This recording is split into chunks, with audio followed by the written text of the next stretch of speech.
Ghostrunner 2 is a first-person action game made by Polish studio One More Level. It lists as a first-person perspective slasher game that is a direct sequel in narrative and an evolution of the gameplay introduced to us in Ghostrunner, which released in 2020. In those 3 years since, it's safe to say that One More Level has succeeded exponentially in advancing their gameplay formula to even greater heights, with some attempts made at keeping the player more involved in the narrative that has some shining aspects but does feel slightly outdated in others. Make no mistake, this game, I think, is class.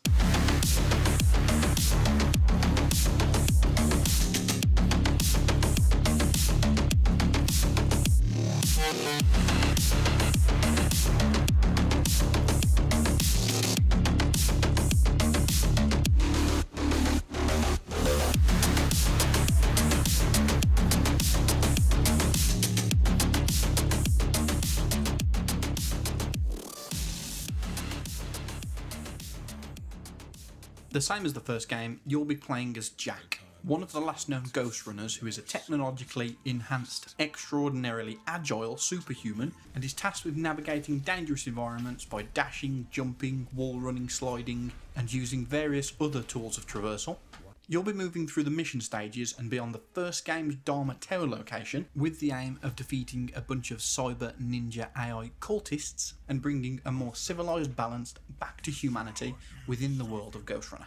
For those who played the first game, this picks right up from a narrative perspective more or less immediately, as well as feeling right at home with the same gameplay mechanics. Although it does do a good job at starting you off relearning all of the relevant abilities, movement tactics and attacks that you'll gain access to gradually all the way through the game. When playing the first entry, I went to this game on the basis that it looked like it had similar movement mechanics to that of Mirror's Edge, which if you've seen my Avatar review, I have a fond memory of. In truth, this is more like Titanfall's movement on steroids, with it being extremely quick and many of its systems designed around the concept that if it looks cool on screen, you're likely playing it the right way. With this one, they've tried to up the ante as much as possible, and in my opinion have done well with that aim. I'll be going through in depth about the gameplay, story and the Platinum Trophy journey. This capture and overall review have been carried out using a PS5 copy of the game, and I will feature some minor early story spoilers as well as some of the game that you would have likely seen in the trailers.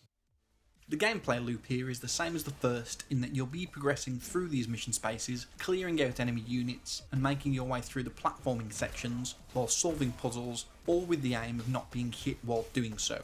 The instant death upon a single hit returns here, but I really must stress that this game is designed with this whole structure in mind, so do not be deterred at thinking this will be an extremely high skill level ceiling, as once you get a handle on the mechanics, the checkpoint system is friendly enough, with it being designed in mind for you to fail repeatedly, that you'll be able to get through it. There are some tougher sections throughout the game, but it's made more worth it when you pull off what's asked of you, and you do so looking like the expert cybertronic ninja that you are. The game is paced through specific missions where there is a solid beginning and a solid end to that stage. Although it's linear in its nature, the growth from that of the first entry here is that some of the spaces you'll be making your way through are much more open, with the intention that you'll be carving your own path through the enemy encounters via a method that suits your playstyle. Each of the enemy encounters feels somewhat like a puzzle to piece together. You'll enter a room and there may be multiple paths from the location that you start. The enemy layout is often calculated to make you utilise certain tools to get the job done. The reason for that is that the enemy types are quite varied throughout, and although there are multiple ways to deal with each of them, the game introduces early on that certain tools and certain approaches will always be more beneficial to that enemy type. You can tell from a visual standpoint that this game is awfully fun to play, and it's even more to master. At first, you'll feel like you can often trip over your own plan in that you'll hit too early, use your ability in the wrong spot, or zip to the wrong ledge. As things progress and you obtain the ability to make your vision of how to deal with a room a reality, it's one of the most exhilarating games to play through and reminds me so much of the feeling of speedrunning when you're simply just playing the game. Through the stages, as you go in between the encounters, you'll make your way through some very fun and sometimes challenging platforming sections that are always over the top and rather enjoyable. It's not uncommon to do a 100-foot jump, wall run into a swing, and land on a small drone to carry you to the platform that you need. The game here succeeds in its objective in just being outright fun to get all of that right. Many of the platforming sections often have small puzzles in relation to them, whether that be to hit certain markers in a time limit or using your range weapon to hit target spots, all of which is often combining all of the elements that you've learned up to that point to get through that section. It's also through these platforming sections that you'll be picking up collectibles of 3 types, which are 2 lore specific types that are trinkets and audio logs, and then a third, which is my favourite, and that's sword skins. None of them affect the gameplay, but the sword selection you choose does reflect the one you're using throughout your playtime, and while they don't have any abilities tied to them, each design is very unique and they do always look very cool. Outside of the missions, this game introduces a hub area that allows you to spend time viewing your collected swords, upgrading your abilities, and chatting with some of the NPCs. I'll come back to the NPC interactions more in the story section of this video. As you progress through the game, you'll earn credits by eliminating enemies and doing certain challenges located throughout the missions that you can spend in the game's hub area. These ability upgrades can be something as simple as reducing the stamina cost, right up to marking enemies with a red outline. The skills you assign to yourself, again, work like the first game, in that you can only take out a specific set of skills based on the tree they're in at any given time. It becomes a sort of a mix and match of what best suits your playstyle and the enemy encounters on the mission that you're facing. There are also boss encounters throughout the game, and each of them work very much like a sort of puzzle, and that you'll be working out which ability best counteracts what the boss's attack and movement is doing, as well as some platforming that's integrated into each of them. All of the bosses do get gradually more difficult, and it's in those moments that you'll likely be seeing the death screen over and over, but as I said earlier, the game is structured in such a way that the bosses also have a checkpoint system in them, so you basically work down their health bar so much before they change phase, and the cycle of working out what they're doing again starts all over. The bosses are good fun, none of them really feel cheap in any way, and they only act as another part of the game's immense sense of satisfaction in getting it all right. From a technical perspective, I didn't see many issues playing through the game, and some of the glitches that did pop up were easily reset by restarting the checkpoint. Pretty much all of them were terrain-based glitches, where I'd go slightly through the floor or get stuck in something, but none of them really interfered with the time I spent playing. Overall, One More Level really does deserve some recognition in how tight this whole experience feels. Something that I wanted to leave a bit later on in this description is the game's new feature that was really highlighted in its trailers, and for that I'll let the gameplay do the talking.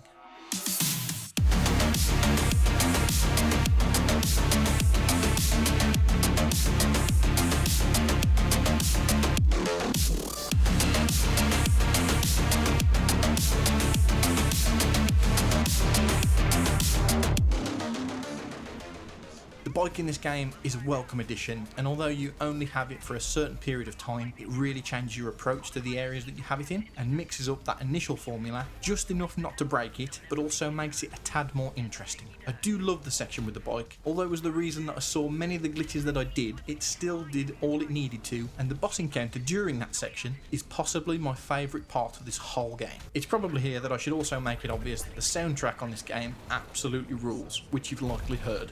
The adrenaline does what it needs to when the soundtrack pops off, and it really does help you zone in.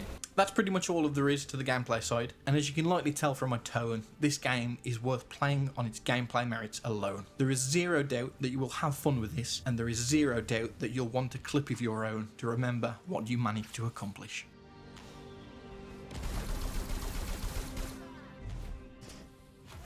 The first game for me was a complete accidental gem, and as someone that isn't a big fan of the cyberpunk genre in general, this game somewhat changed my opinion about that. If you have the time, I'd highly recommend that you go back to play the first game, but in my opinion, it isn't necessary, as the second does well enough to explain the narrative perspective for you, using a previously on cinematic on the main menu, should you be bothered by it. I say should you be bothered by it, as the story of the first game wasn't really something I paid much attention to initially, which is likely down to my own opinion of not being that into the cyberpunk genre. As time went on through that game, I started to enjoy the actual gameplay so much, I found myself paying more and more attention to what was actually going on. So going into this game, I was much more open to the prospect of a well-delivered narrative, and I'm somewhat mixed on how that is achieved. There is an increase on the level of production value in this game where its cinematics and story beats are concerned. The suggested weight of them does feel off, with some strange balancing on audio and visual design through the cutscenes, and they often leave the scene or event feeling a little flat. Kill me? Sorry, ain't happening. Damn!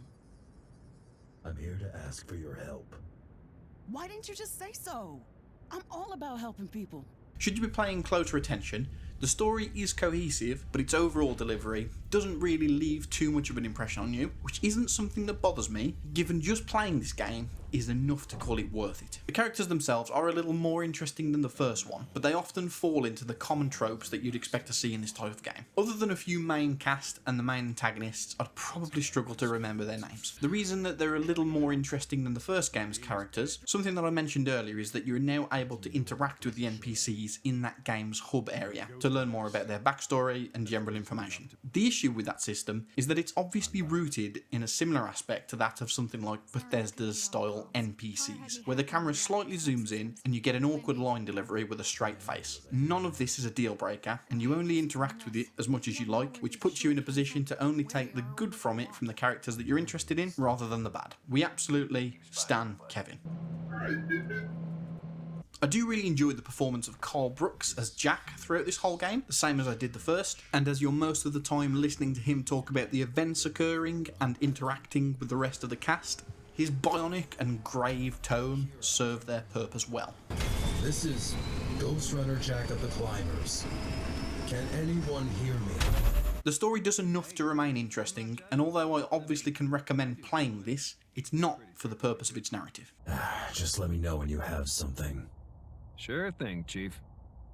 Directing my attention to more of the completionist conversation and the way that the Platinum Trophy journey goes, it's a relatively easy one to explain in that, as I said before, the fascination with this game lies in you wanting to master its mechanics, and achieving the Platinum is just a case of doing that.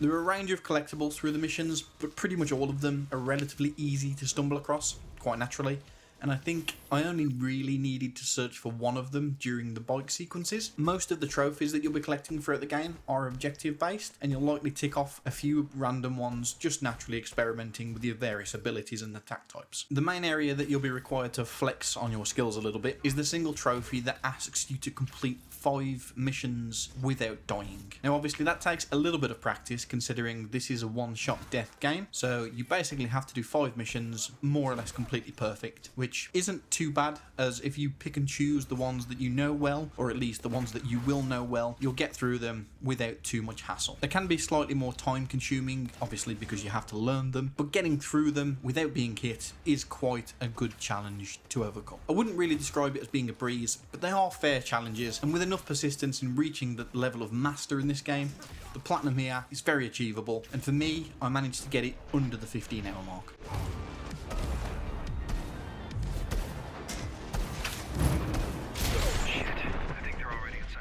It is without any doubt in my mind that people should play this game. One more level have hit the ground running with the genre, and they are leading from the front, with both the first game and the second being a complete package that tests your skill to be enticing to most players, but doesn't create a skill ceiling high enough to feel unfair. The general gameplay is the clear outstanding charm of the game, and with it being paired to a soundtrack that hits perfectly in those more hectic moments, it gets the execution of being this cyber ninja perfect. The story and overall narrative on display through the character encounters isn't all there for me, but if I'm honest, that's a really small nitpick in the consideration for this overall game. The current price of this sits at £35 on Steam, and I'd say it's more than worth that amount. With this game's end, it leaves things in an interesting place for the potential future of Ghostrunner, and I absolutely cannot wait to see what the studio does next.